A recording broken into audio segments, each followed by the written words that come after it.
मैं इस वक्त रुक कर एक सवाल करना चाहूंगा उन लोगों से जिनकी जुबान कैंची की तरह चलती है प्रॉफेट मोहम्मद की जीवनी पर। नौज बिल्लाह मोहम्मद को औरतों के ताल्लुक से इल्जाम देते हैं कि मोहम्मद औरत के शौकीन थे। बताओ नाहंजार, अगर यकीनन आपका ज़मीर जिंदा है तो हमारे इस सवाल का जवाब दोगे। कोई माए कलाल, कोई जवान दिखा दो, जवानी है, हैंडसम है, MBBS किया हुआ है, MBA किया हुआ है और उस वक्त का BA ग्रेजुएशन कंप्लीटेड है, MA किया हुआ है, डॉक्टर ऑफ फिलॉसफी बना हुआ है। उसके बावजूद अगर उसका निकाह किसी मुअम्मर औरत से 40 साल की बूढ़ी औरत से अगर कराने की बात की जाए, क्या वो नौजवान तैयार होगा? मर जाएगा, फांसी के फंदे पर लटक कर खुदकुशी कर लेगा, लेकिन कभी भी 40 साल की बूढ़ी औरत से निकाह नहीं कर सकता। क्यों निकाह करूंगा?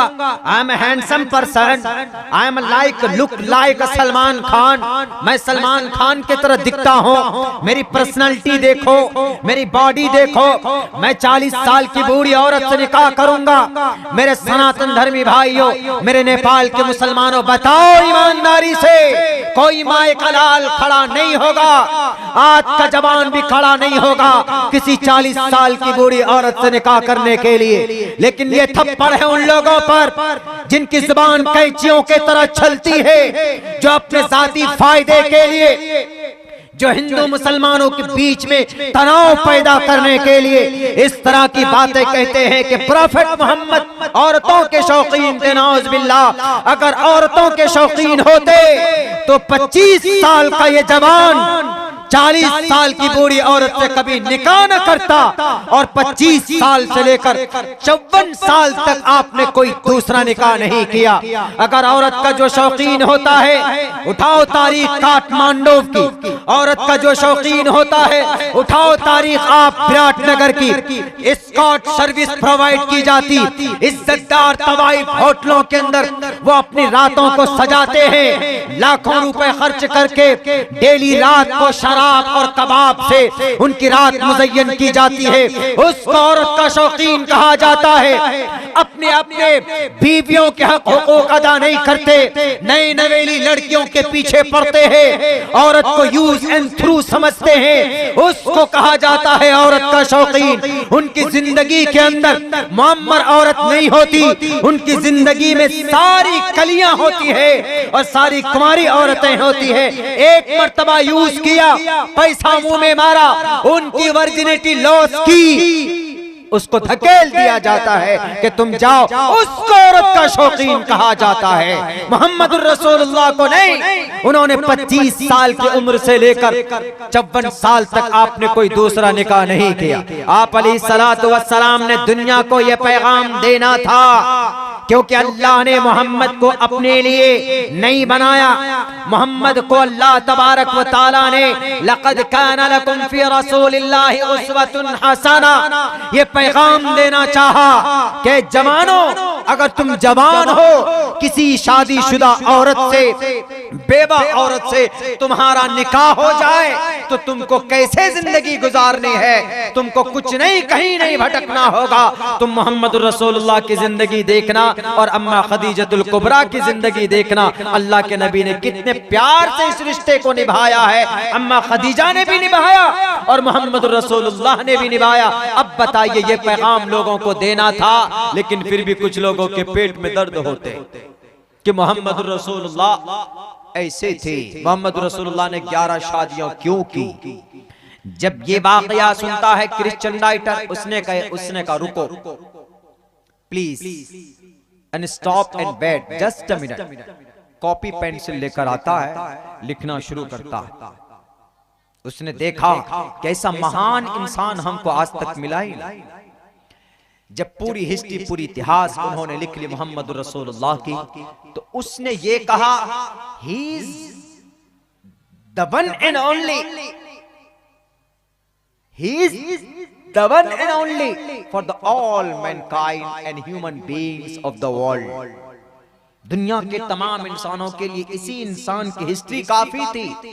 मैंने खामखा 5 साल से अपने दिमाग को और अपने पैसे मैंने खर्च किए। 99% लोगों की हमने हिस्ट्री लिखी, उनके अंदर कोई तो आदमियों का कातिल है, कोई तो खुदाई दावा कर रहा है। सिर्फ 2-3 वाक़या, जब उसने पूरे वाक़यात सारे वाक़यात सुने तब वो लिखना शुरू करता।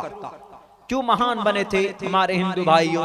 सिर्फ इसलिए महान बने थे कि अल्लाह के फरमान को लोगों तक, अल्लाह के बंदों को अल्लाह तक मिलाना चाहते थे बस। इसीलिए लोग भी दुश्मन हो गए उनके, लेकिन दुश्मनी, उनकी अदावत और उनके जुल्म को बर्दाश्त करके आगे बढ़ते रहे। हमारे नबी ने किसी पर जुल्म नहीं किया, किसी पर भी नहीं किया। आप अलैहिस्सलातु वस्सलाम ने हमेशा अपने मुखालिफ को चांसेस दिए हैं। मदीनतुल मुनव्वरा के यहूदी कम नहीं थे कोशिश में। बनु कुरैज़ा, बनु क़ैनुक़ा, ये सारे यहूदी कबीले जिनका असल मस्कन, असल घर फलस्तीन है।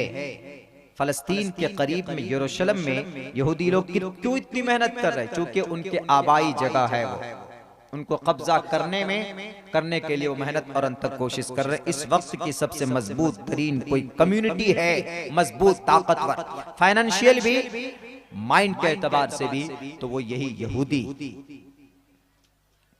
एक इतिहास है, एक हिस्ट्री हमने कई जगह शायद बयान की, लेकिन चूंकि वक्त बहुत हो चुका है, मैं सीरत के ऊपर ही खुसूसन बात करने की कोशिश कर रहा हूं और मैं ज्यादा कुछ भी नहीं बोलूं।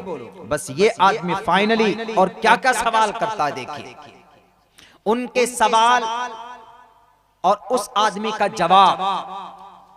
अभी के एक वसीमानंद जी की मुंह पर, उनके मुंह पर एक थप्पड़ है। उन्होंने सबसे पहली बात यही कही कि अब बताइए, एक 24-25 साल का नौजवान, उनको यकीन नहीं हो रहा था। उन्होंने कहा कि हाउ इज पॉसिबल।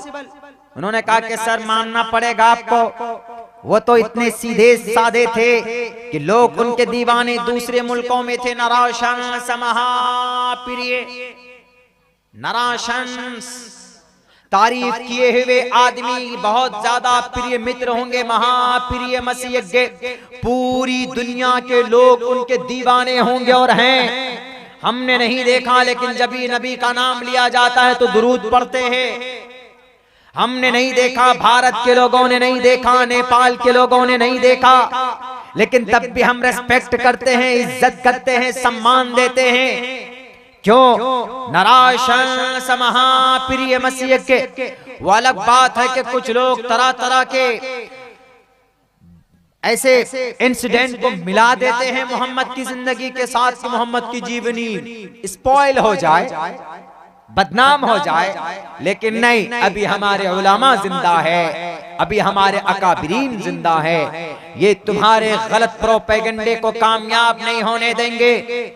तुम्हारे जितने भी बातिल सवालात हैं रखो लाकर, कुरान और हदीस की रोशनी में तो हल होंगे ही, लेकिन तुम्हारे ग्रंथों से, तुम्हारे बाइबल से, तुम्हारे ओल्ड टेस्टामेंट से, तुम्हारे तालमूद से, तुम्हारे आवास्था से, दुनिया की तमाम किताबों की रोशनी में उन तमाम सवालात के जवाबात दिए जाएंगे इंशाअल्लाह।